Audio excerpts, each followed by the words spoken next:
مامون رشید ایک مسلمان بادشاہ تھا. اس کی بڑی آرام کی، شان و شوکت کی، ٹھاٹھ کی زندگی تھی.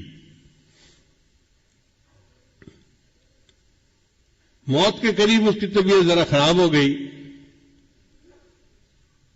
تو اس نے اپنے ورکر کو کہا کہ یہاں زمین پر ایک دری بچھا دیجیے.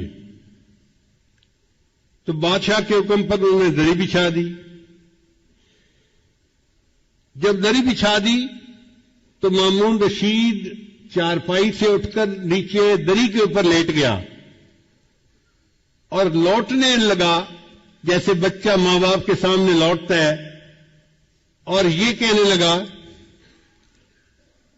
اے دائمی ملک کے بادشاہ، فانی ملک کے بادشاہ پر رحم فرما. اے دائمی ملک کے بادشاہ یعنی اللہ تعالی، میں فانی ملک کا بادشاہ ہوں تو میرے اوپر رحم فرما. اللہ کو اس کا یہ فکرہ اور یہ عاجزی پسند آ گئی اور اللہ نے اس کی بخشش کر دی. چنانچہ وفات کے بعد کسی نے خواب میں دیکھا، اس نے پوچھا بادشاہ سلامت آگے کیا ہوئی؟ کہنے لگے کہ میری اس عاجزی کے اظہار پر اللہ کو ترس آ گیا اور اللہ نے میرے سب گناہوں کو معاف فرما دیا.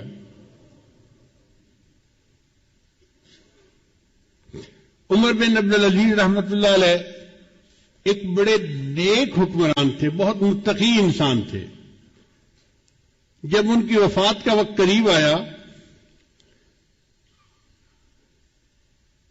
تو وہ بھی زمین پر لیٹ گئے اور یہ کہنے لگے، اللہ میں تسلیم کرتا ہوں کہ میں نے زندگی میں گناہ کیے ہیں. اے اللہ میں تسلیم کرتا ہوں کہ میں نے زندگی میں گناہ کیے ہیں، اگر تو معاف کر دے تو تیرا احسان ہے اور اگر معاف نہ کرے تو تیرا عدل ہے، مگر میں گواہی دیتا ہوں کہ تیرے سوا کوئی معبود نہیں اور محمد صلی اللہ علیہ وسلم تیرے سچے رسول ہیں. یہ الفاظ کہہ کے اس کی وفات ہو گئی، یعنی کلمہ پڑھ کے فوت ہو گیا.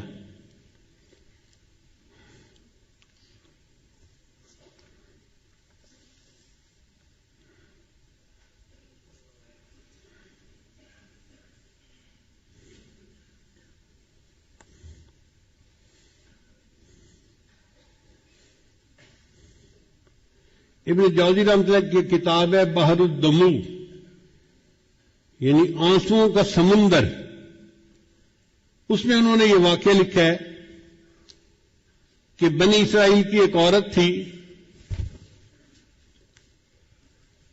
جو حسن و جمال میں اپنی مثال آپ تھی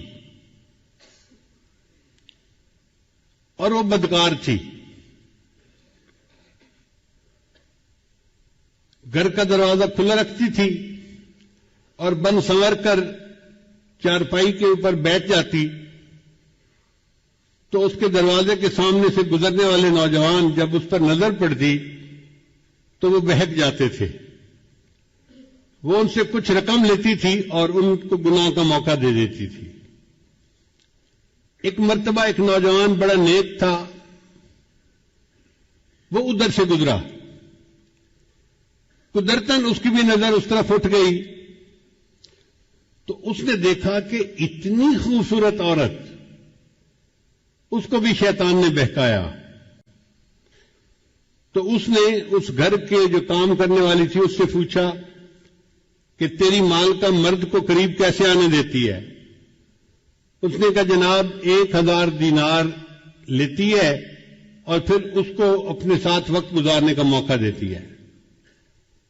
اب یہ نوجوان واپس تو گھر آ گیا مگر سوچتا رہا کہ میں 1000 دینار اکٹھا کروں پھر مجھے اس عورت کے ساتھ وقت گزارنے کا موقع مل جائے گا.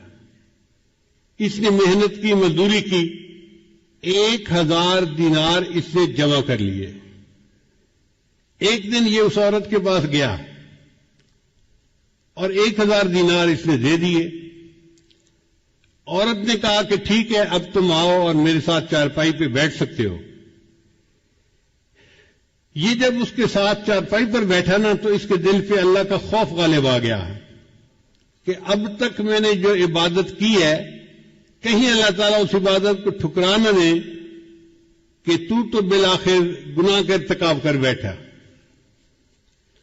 اب عورت انتظار میں تھی کہ میں نے جب اسے بلا لیا ہے تو یہ اب اپنی خواہش پوری کرے گا، مگر وہ بندہ تو بہت ہی خاموش چپ بت بن کے بیٹھا ہوا ہے۔ تو عورت نے اس سے پوچھا کہ بھائی میں نے تو تمہیں یہاں نہیں بلایا، تم خود آئے ہو۔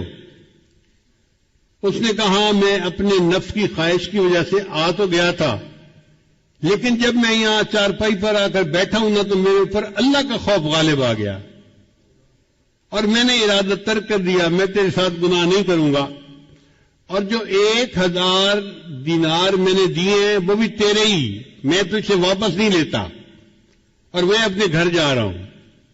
یہ کہہ کے وہ نوجوان گناہ کیے بغیر اٹھا اور اپنے گھر کی طرف چل پڑا۔ عورت نے اس سے جاتے جاتے پوچھ لیا کہ تم کس گاؤں کے رہنے والے ہو؟ اس نے گاؤں کا نام بتا دیا۔ چند دن گزرے تو اس عورت کے دل میں خیال آیا کہ یہ ایسا نوجوان ہے جس نے پہلے کبھی گناہ نہیں کیا، پہلا گناہ کرنا تھا اور اس پر اتنا خوف غالب آ گیا، اور میں تو روز گناہ کرتی ہوں اور میں توبہ نہیں کرتی، تو مجھے بھی اللہ سے ڈرنا چاہیے۔ چنانچہ اس نے نیت کر لی کہ میں بھی آج کے بعد یہ بدکاری والے گناہ کو چھوڑ دیتی ہوں۔ چند دن گزرے تو اس کا بھی زندگی گزارنا مشکل بن گیا۔ جیسے عورت مرد کی ضرورت ہے، مرد عورت کی ضرورت ہے۔ اس عورت نے سوچا کہ میں اسی نوجوان کا پتہ کرتی ہوں اور اگر وہ ہے تو میں اس کے ساتھ نکاح کر کے نیکی کی زندگی گزارتی ہوں۔ چنانچہ یہ عورت اس کے گاؤں میں گئی اور اس بندے کا نام پوچھا، انہوں نے گھر بتا دیا کہ فلاں جگہ گھر ہے۔ یہ عورت آئی اور اس نے اس کے گھر کا دروازہ کھٹکھٹایا۔ جب گھر کا دروازہ کھٹکھٹایا تو اللہ کی شان، وہی نیک نوجوان دروازہ کھول کر باہر نکلا پوچھنے کے لیے کہ کون ہے۔ جب نوجوان کی اس عورت پر نظر پڑ گئی تو وہ تو حیران ہو گیا کہ جس گناہ سے بچ کے میں گھر آیا تھا اب وہ عورت تو میرے دروازے پر چل کر آ کر کھڑی ہو گئی۔ تو اس نے ایک زور کی آہ بھری اور وہ گرا اور فوت ہو گیا۔ عورت کو بڑا افسوس ہوا، یہ چند دن وہیں رہی۔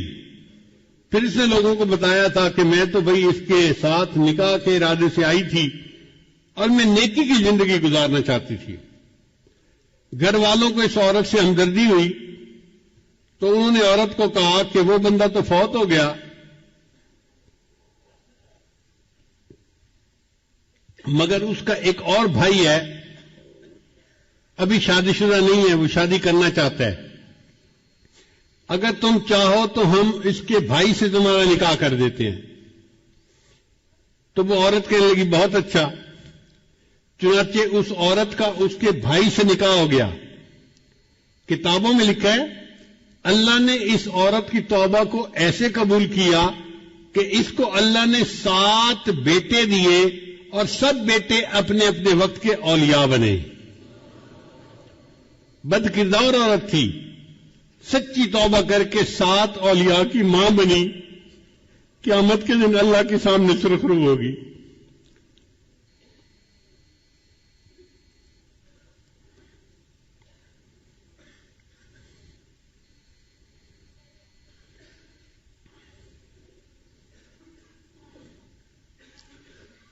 بنی اسرائیل کا ایک نوجوان تھا جو بہت گناہ کی زندگی گزار رہا تھا۔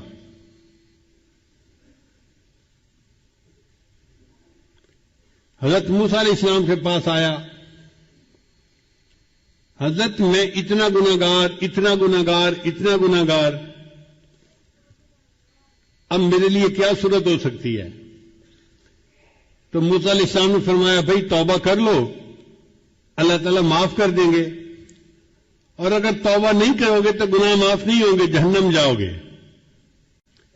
موسیٰ علیہ السلام کی طبیعت ذرا جلال والی تھی، جب انہوں نے تھوڑا ڈانٹ ڈپٹ کر دی تو یہ نوجوان گھبرا گیا۔ کہتے ہیں کہ یہ جنگل میں چلا گیا اور وہاں جا کے اس نے اللہ کے سامنے بڑی دعا مانگی، اللہ میری